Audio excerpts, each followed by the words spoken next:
നമസ്കാരം, ഞാൻ ദിനേശ് സൗവർണിക. ഇവിടെ ഇന്നത്തെ വീഡിയോയിൽ പറയണത് കഴിഞ്ഞ ദിവസത്തെ ഒരു കമൻറ്റ്, അതായത് ഈ അടീനിയത്തിൻ്റെ നാമ്പ് ഇലകളും മൊട്ടൊക്കെ പുഴു തിന്നുന്നതിനെ പറ്റിയിട്ടാണ്.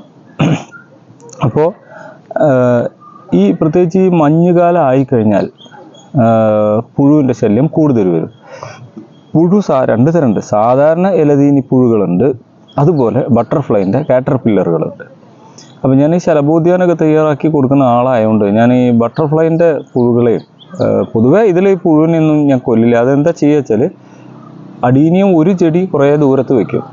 എന്നിട്ട് ഈ ബട്ടർഫ്ലൈൻ്റെ പുഴുവാണെന്ന് തോന്നുന്ന അതിനെയൊക്കെ ആ ചെടിയിലേക്ക് ആ ഇല കട്ട് ചെയ്തിട്ട് മെല്ലെ കൊണ്ട് വയ്ക്കുക.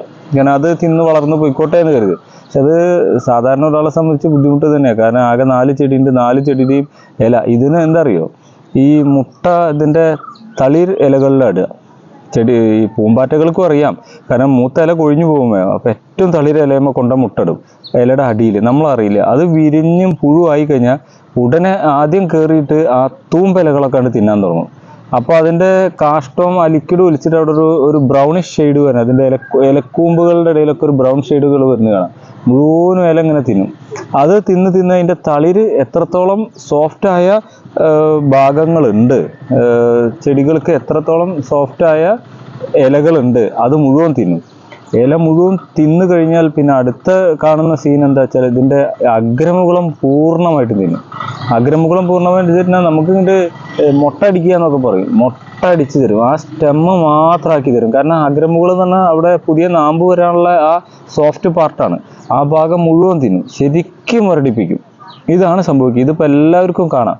അപ്പോൾ നിങ്ങൾക്ക് അങ്ങനെ തുടക്കം മുതലേ ഈ പുതിയ ഇങ്ങനെ പുഴുവിൻ്റെ ശല്യം വരികയാണെങ്കിൽ ഒരു 2 ദിവസം കൂടുമ്പോഴെങ്കിലും വേപ്പെണ്ണയും സോപ്പും കൂടിയിട്ട് സ്പ്രേ ചെയ്ത് കൊടുത്താൽ മതി. ഇനി അത്രയും ബുദ്ധിമുട്ടുള്ള ആളുകൾ മാത്രം പെസ്റ്റിസൈഡ് ഉപയോഗിക്കുക. ഞാൻ പേരൊന്നും ഇതിലിപ്പോൾ സജസ്റ്റ് ചെയ്യുന്നില്ല. പെസ്റ്റിസൈഡ് ഉപയോഗിക്കുമ്പോൾ ചെയ്യേണ്ട ഗ്ലൗസ്, മാസ്ക്, ഡ്രസ്സ്, അതായത് ഫുൾ കൈ ഡ്രസ്സ്, ഇതൊക്കെ ഇട്ടിട്ട് വേണം ഉപയോഗിക്കാൻ.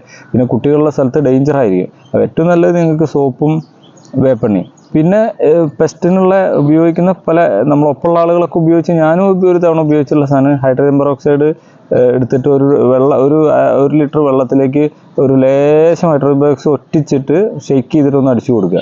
അതും റിസൾട്ട് കാണുന്നു എന്ന് പറയുന്നു.